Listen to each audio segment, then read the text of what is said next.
Hi guys, AP DSC నిర్వహణ ముఖ్యమైన అంశాలు అందరికీ ఇంపార్టెంట్ అండ్ యూజ్ఫుల్ కూడా. నేటి నుంచి ఈ నెల 22 వరకు దరఖాస్తులు.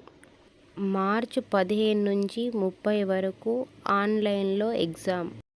2018 సిలబస్ ప్రకారమే పరీక్ష నిర్వహణ. టెట్కు 20%, డిఎస్సికి 80% వెయిటేజీ. మార్చి 31న ప్రాథమిక కీ విడుదల.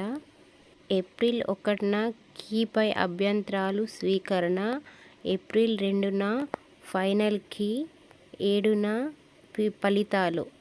వెబ్సైట్ లింక్ వచ్చేసి ఏపీపీడిఎస్సి ఏపీసీఎఫ్ఎస్ఎస్ ఇన్.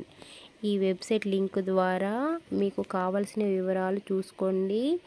ముఖ్యమైన అంశాలు మీ ఫ్రెండ్స్కి కూడా షేర్ చేయండి. ఓకేనా?